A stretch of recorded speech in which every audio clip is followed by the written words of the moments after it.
If you are clicking on this video to learn about the new Final Fantasy Magic the Gathering set because your friend invited you to go, or you love Final Fantasy and you want to play these cards, you are in the right place. Right. We're here to talk pre-release.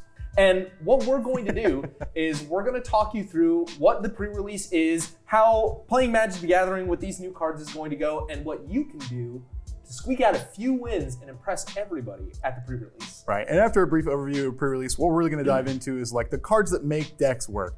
Yeah, you have a couple of rares. Yeah, you have a couple of mythics if you're lucky, but we're going to talk about commons and uncommons and kind of guide you in the direction of an archetype. So generally, at a pre-release, you're going to be given a bunch of different card packs. You're going to rip them open. And the idea is that you're going to be making a deck of 40 cards, tapping lands to play spells, using spells to deal damage, and killing your opponent. And a vast majority of those cards that you're going to be playing and seeing are going to be commons and uncommons.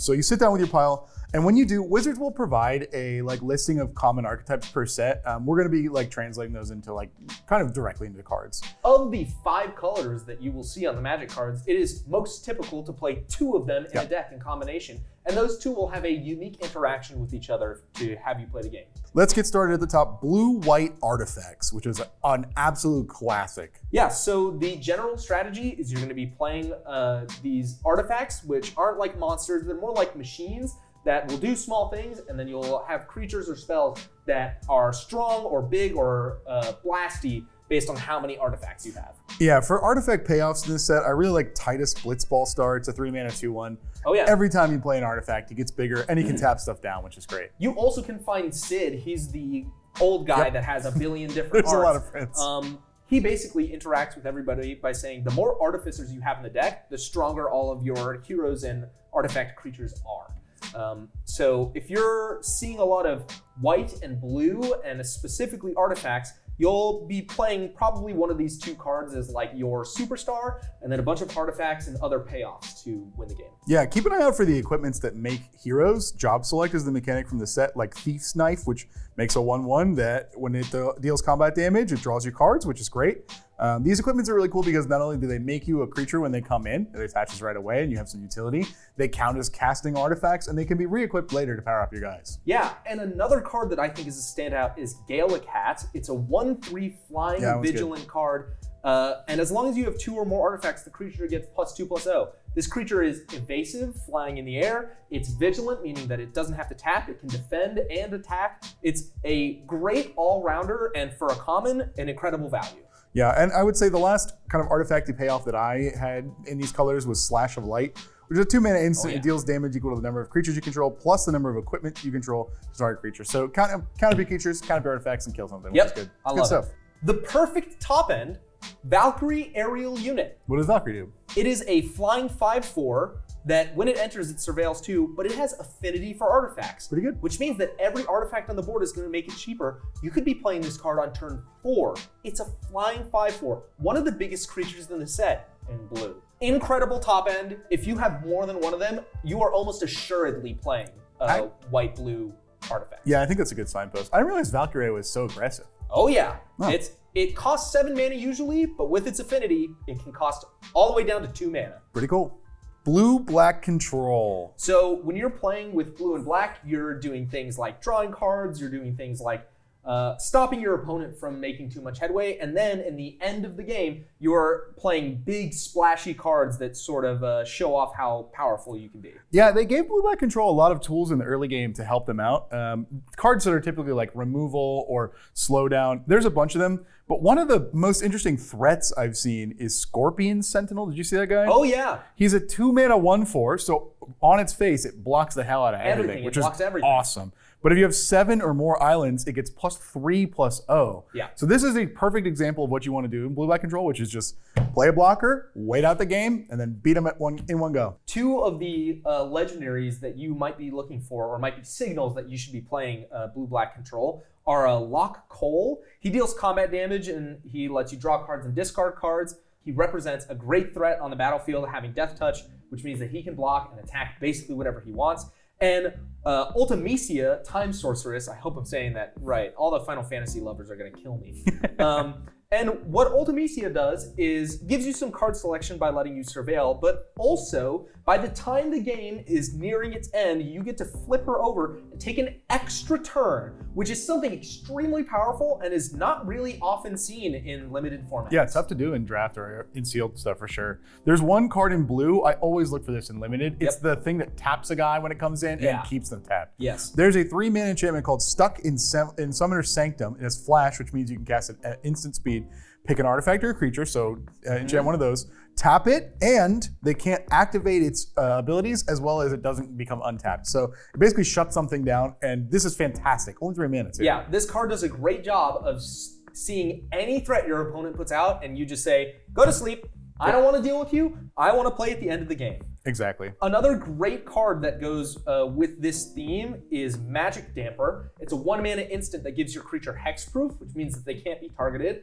Gives them +1/+1 for the turn and untaps them. It gives you a surprise blocker potentially. It makes them stronger and it protects them from being removed. An excellent card. I would say that it can go into almost every single deck that has blue, but specifically in blue-black control, very, very powerful. Yeah, and the other thing to think about for limited formats is like mana color intensity. The next card, Sephiroth's Intervention, is a 4-cost card, but it's 3 generics and 1 black, which means if you're playing 2 colors, a lot of times you'll only draw 1 swamp in a game. Yeah. And it feels really bad when you're banger spells that are, colorless black, and then you're like, I can't cast it. But it's 4 mana, destroy any creature, fantastic, and gain a little life. Perfect for stabilizing against an aggressive board or dealing with a late game threat. And its near perfect upgrade in Overkill is a -0, -9,999. Yeah. Very Final Fantasy coded, but it removes every single creature and gets through things like Indestructible, which is unbelievable. Very good card. Definitely an auto run in any black deck that you're playing. For sure. And the last sort of nod that I have is all of the Black Mage cards, like Black Mage's Rod, or anything that does. When you're playing these removal spells or these draw spells, this will just end up doing a lot of damage over the course of the game. All right, ready to move on to the next one? Yes. Black Mage Aggro, they have called it.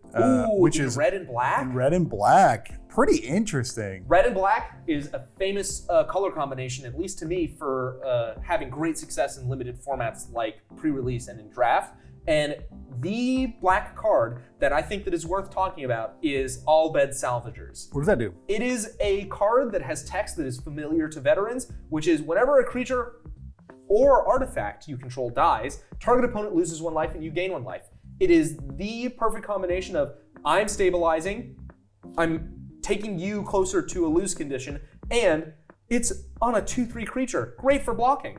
For me, though, I think it's got to be either, like we said, Black Mage's Rod, but Cornered by Black Mages is fantastic. Yes. Your opponent sacrifices a creature. Now, granted, it could be anything, but at the point where you're trying to play some low-to-the-ground threats, it clears the way for your attackers, and it also makes you a 0/1 as well.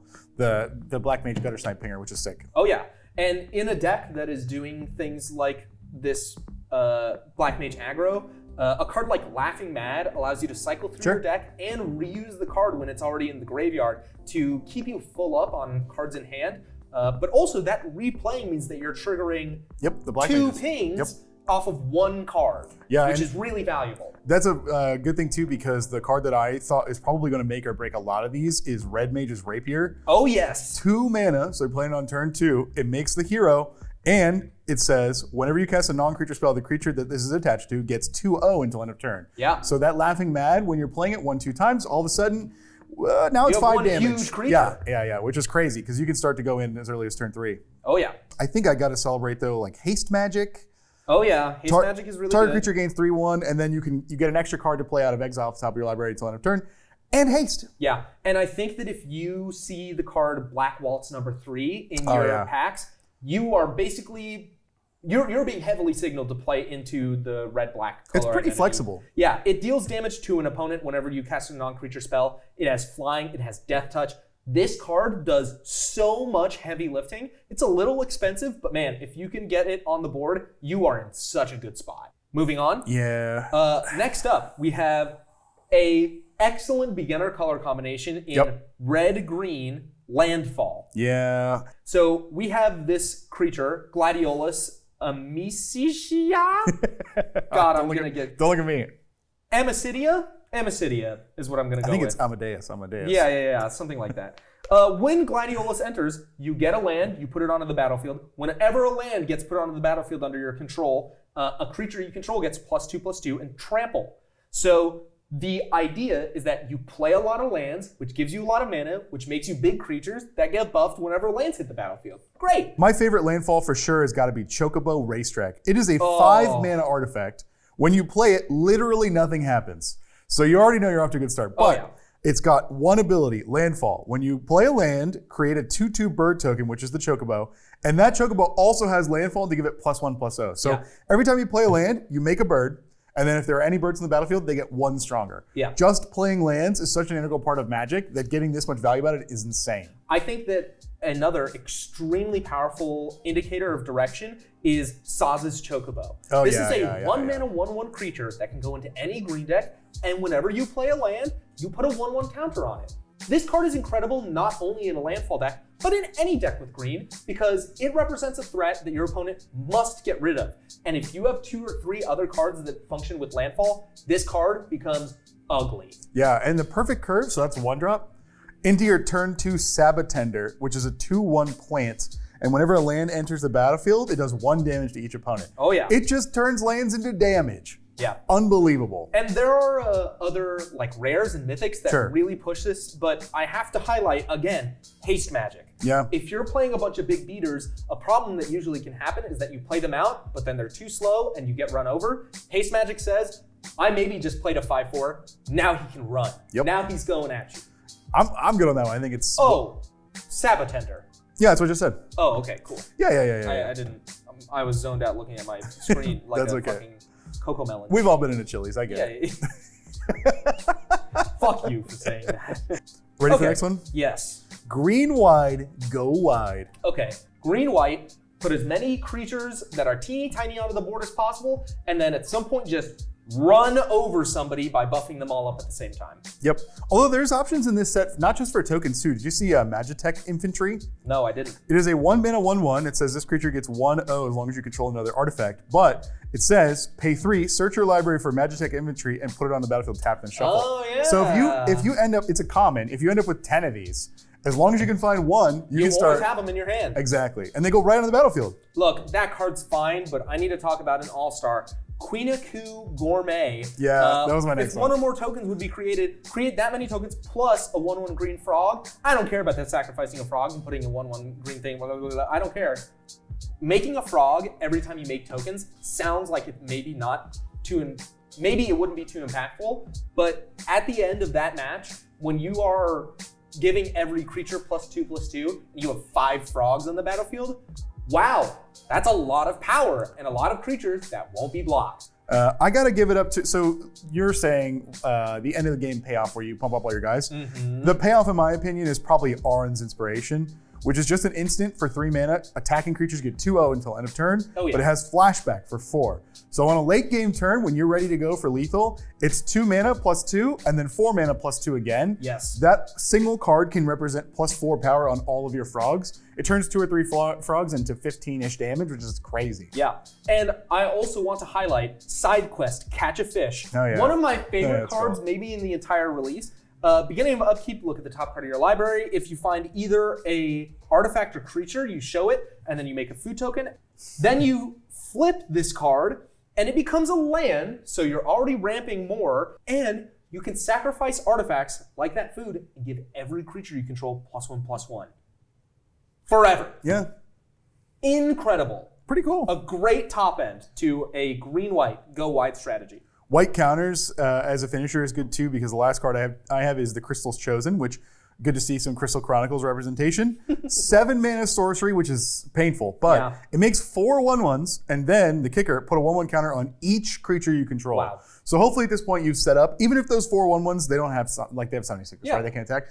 The counter on everything might matter in a strategy like this. Yeah. We're going to move to black-white artifact and creature sacrifice. Yep. This is a classic black-white strategy of you put out small creatures, you destroy them yourself, and you do things that hurt your opponent, like drain their life, or you get to draw cards, or what have you. Right, and like you mentioned earlier, the Owlbed Salvagers, it's a perfect card for this. Oh yeah. I also want to point out Judge Magister Gebrant. Damn. He has Menace. He's a 2-mana 2/2 with text.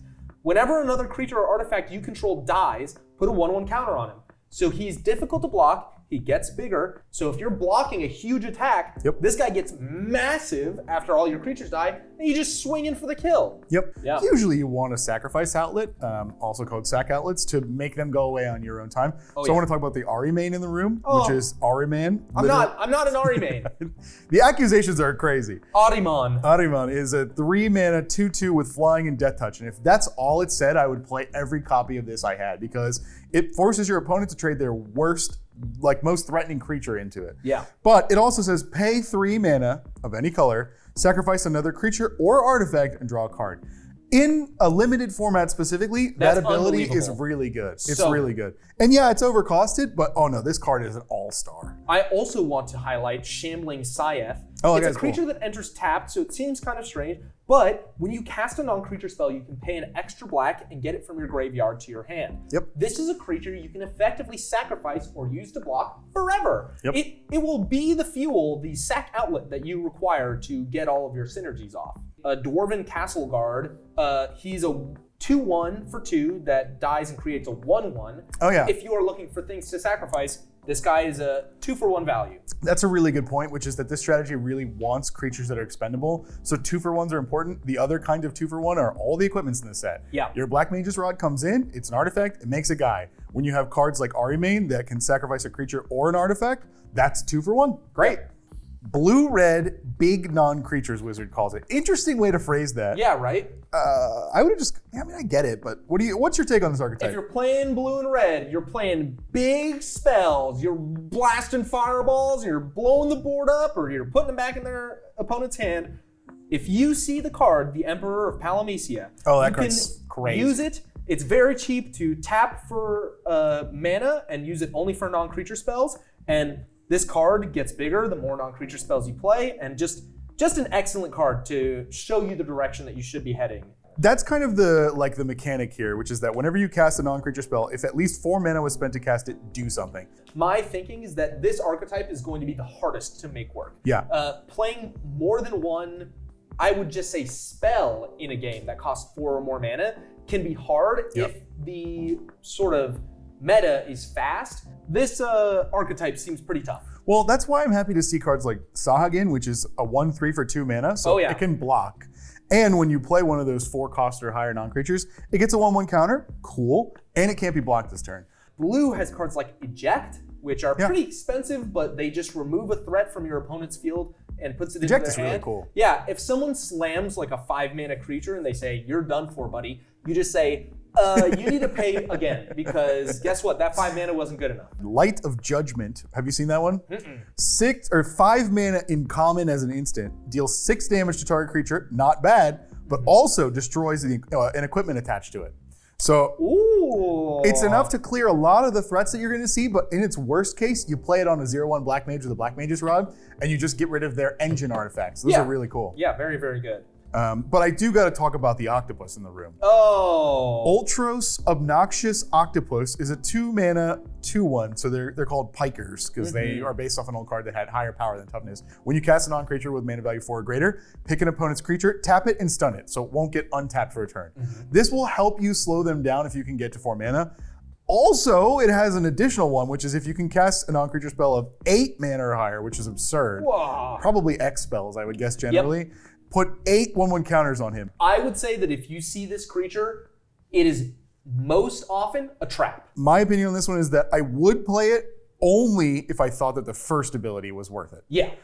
All right, moving on. Sure. We have a more niche strategy when it comes to limited formats. I'm home. We have a green-black graveyard value. Yes, sir. What are you thinking when you see these cards? The coolest payoff for me in all of these cards is the Final Days. Oh. We need a reason to mill stuff and put stuff in the graveyard. Final Days is a 4-mana sorcerer. It says create 2 tapped 2/2 horror tokens, which is cool. Okay. But it also has flashback for 6. And it says if it was crafted in the graveyard, which flashback does, create X tokens, where X is the number of creatures in your graveyard. Oh, yeah. You just explode a huge board onto the battlefield. Yeah, but even better, because it is a flashback card, when you play strategies like this where you want to take stuff directly from your library and dump it in the graveyard, you often put your best sorceries and instants into the graveyard and go, bye. This one can get itself back, and it's better when it does. Oh yeah. We have Cloud of Darkness, a flyer who is going to basically destroy any creature the second that she enters, which is really powerful. This is a 2-for-1, you get a creature, they lose a creature, or X-Death Void Warlock, which he gains you life and transforms into a big motherfucker if you have a lot of creatures in the graveyard. Just great top-end kind of game enders, or like ruin your opponent's strategy so that you can incrementally beat them out. And like you were saying, there are other ways that graveyards can help you, not just immediately like pulling all my guys out, like Diamond Weapon. Yeah. I think if I pull a couple of Diamond Weapons, I'm going very heavily into this archetype because it is a 9-mana 8/8 with reach, which is horrible on its face. But it gets one cheaper for every permanent card in your graveyard. That includes lands, that includes creatures, that includes artifacts. But it also has prevent all combat damage that would be dealt to the Diamond Weapon. Disgusting. It goes in every turn, beep, beep, and you are just looking at that like this thing deletes a 1/1 every turn. Yeah. That's fine. That's great. I also want to bring up maybe a unsung hero of this archetype, Cactuar. Oh, yeah. A 1-mana 3/3. If you didn't play him this turn, he bounces into your hand. Guess what? This is a permanent 3/3 blocker. Just over and over again, you can pay the 1-mana tax just to have an incredible blocker out, and he isn't going to do a lot of damage, but he is going to give you the time that you need to get to the top end of a value deck. So that actually is a really good segue to where I was going to go, which is that you need cards that can put cards in the graveyard, and but more specifically, you need cards that can block and keep you alive. The best example of that card I can tell you is Shinra Reinforcements. It is a 2/3 for 3 mana. So already it blocks fine, it's understated, but it mills 3, which is great, put that one in the graveyard, and you gain 3 life. Oh yeah. So when this card comes down on turn 3, it stabilizes your life, it blocks, and even if they remove it, fine, you gain 3 life and you've milled 2. Yeah, you did it. Yeah, you got what you already wanted. Did the thing. It's great. Also, I can't go past any black archetype without bringing up Overkill and Sephiroth. Yeah, you want to play your removal for sure. These cards go in. If you don't like them, I'm so sorry, but the power of removing your opponent's best creature cannot be understated. But they did print Resentful Revelation, which is just Sephiroth reading in a room, being like broody. For 2 mana, look at the top 3 cards of your library, put 1 into your hand and the rest in your graveyard, which is sick. Yep. You can flash it back again for 7, which is very heavily costed. But when you're playing really key removal like that in the end game, and you have a Sephiroth's Resentful Revelation in your hand, you're like, shit, I've really got to kill their Diamond Weapon before we get anywhere. I need to find it. Looking at 3 cards and taking what you want is fantastic. Oh yeah, for sure. Moving on. Yep. The Boros equipment strategy. Oh, Interesting. It's the first time we said Boros. Or the name. Yeah, it's okay. The red-white equipment strategy. All the color combinations have names. Don't worry about it. Yeah, the jargon comes later. When it comes to red-white, what you're going to be trying to do is playing a lot of like swords and shoes and hats and staffs and putting them onto creatures to make them super huge and then swinging in for the kill. The best one, in my opinion, is Crystal Fragments. Have you seen that? I have been looking at it since you said the word. Oh, it is a 1-mana equipment with 1 to equip, and it gives a creature 1/1. Sure. Which is fine. Very simple. It's simple, but it also gives it counts as being equipped. Now he's seeing why I'm saying this. So it works for your synergies, like if you want to play equipments or have them on the board, or like a number of artifacts thing. Yeah, and then it turns into a man. It turns into a man. It flips into a 4/3 flying Saga, Summon Alexander. But the first mode is prevent all damage to be able to dealt to creatures you control this turn, which means beep beep free attack. All of your guys are good to go in. Next turn, same thing. Beep beep free attack. All your guys are good to go in. Yep. And at that point, if you haven't cleared the way with all their blockers, the third mode is tap all their creatures. This is a game ender. This is a game ender in 1 card. If you're seeing a lot of red and white and you think that playing artifacts is for you, something that you need to be aware of is that cards that remove your creatures that have 15 equipments on them are back-breaking. Yeah, that's true. So, packing cards like Restoration Magic, which for 1 mana instantly makes something untouchable, is incredible. An unbelievable swing in tempo for you to just protect that one creature who is carrying all of your guns and swords and boots and diapers and lotions and all your different items. Yeah, I think for me, having protection is very important, but you're not always that lucky. Sometimes you just gotta fight your way through. And I'm hoping to do that probably with Weapons Vendor because it's printed at common. It is a 4-mana 2/2, which is not great, but he can hold swords, which is good in this archetype. Oh, very good. When it enters, draw a card. Okay, it already replaces itself, hopefully with another Weapons Vendor. And at the beginning of combat on your turn, if you control an equipment, pay 1 mana and you can attach an equipment to a creature you control. It doesn't say other creature as well. Yeah. So yes, when your creatures die, it does suck. And we really hope to have our protections, but I'm just playing every Weapons Vendor I got. Yeah. I'm gonna slam them on 4 and use the cheap cost to try and keep running that damage through. It's important to have things that do double duty, like that creature I was saying, that it works as your engine and it also holds swords. Coral Sword is an equipment that also functions as a combat trick, which is sick. Yes. So it is a 1-mana red sword with equip 1, which is already pretty cheap, but has flash, which means you can cast it at instant speed. And when it comes into the battlefield, the effect of the actual weapon gives +1/+0. It also gives first strike until end of turn. So you can pay 1 mana, give one of your creatures 1/0 and first strike, which can blow out an attack or a block, and it stays around as an equipment. Great. Yeah, I think just absolutely incredible. I do want to bring up the 2 legendaries that are in uncommon that are made for this archetype specifically. Gyat. Damn. Gyat, King of the Dwarves. He has double strike, which makes him a great holder of swords. And whenever an equipment you control enters, you can discard a card to draw a card. Great engine. We love to see the Gyat on the board. But Zidane, a 5-mana 3/3 who takes something for a turn, not as incredible. Swingy for the board, sure, but not as great of a showing. So I much prefer to have the Gyat. After you said Gyat and then he has double strike, I was thinking it's because he's got 2 cheeks. That's true. They get you. No, those are really good points. I know that there are rares and mythics that are way more support of this, and if you see them, you basically you take them and then you just play them. But like, Zidane is a trap. Don't see Zidane and say I have to play him. At least I don't think so. Not fair. Gyat, the opposite. I think he's not a trap. He's there for you. He's gonna do good work. Plus, everybody will have a story after Final Fantasy pre-release. I got killed by Gyat. Yeah, or like I was just playing and I heard a guy go Gyat, and then someone screamed, and I was like, wow, okay. That's it. On to the last one? Yes, the last archetype. How do you feel about this? Green-blue, town, ramp. Yeah, if you want to ramp mana and play a big guy, this is going to do that for you. The mechanic that they're trying to push of using towns is really weird, and it makes me think that it isn't for the new players to do. This to me screams any Magic veteran who wants to do the goofiest shit possible, rips open their packs and sees lands that say town, and they're like, I gotta do this. It's so stupid. It is absolutely for veterans, and the only other case I think for new players, and it's just 1 degree of like remove because there's a lot of jargon.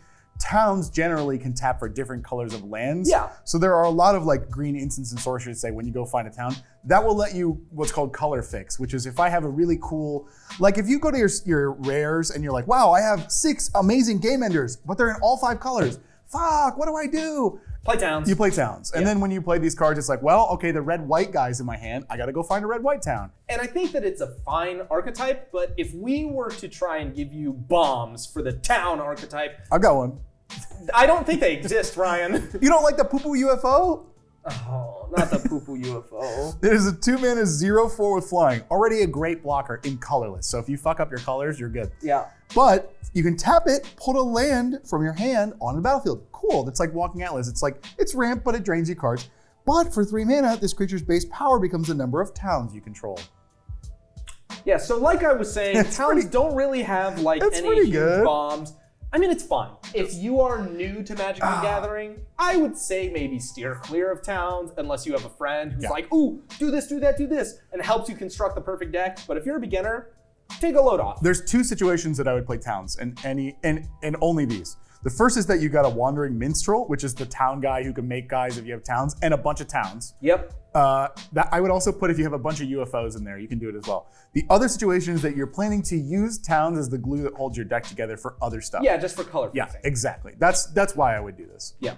Here is an image that you can look at that gives you the description of all of the archetypes. Right. Take a look. And who's to say that you don't know what you want to play already? Maybe you are just looking at this list. You don't even know that you're going to pre-release it, and you're like, oh my god, I have to play the Sacrifice guys. They're so interesting. Yeah. And then you go there and you're given a bunch of cards that don't let you play Sacrifice, and then you get pissed because you paid for the pre-release. So why don't you get to play the deck that you want to play? And then you get so mad, and you go back and you play another pre-release, and then you see a bunch of cards, and now you have a collection, and you're like, what the fuck is happening? And then, Generally, pre-releases are some of the most noob-friendly and fun content that you can do as far as Magic goes. Yes. Everyone is on equal playing field. Everyone's playing a new set. Did you see this card? I did this, I did that. Get some buddies, go to a local game store and play. Hey, and if you are going to pre-release, have a good time. Play the cards that you like. Hopefully you see a bunch of cards that bring you warm, fuzzy feelings about your time on Final Fantasy. And we're going to be playing a lot of Final Fantasy on this channel. So You might actually see me at pre-release. So take it easy on me if you do. Yeah, exactly. Or don't. Thank you very much for watching. Okay, bye. Have a good pre-release.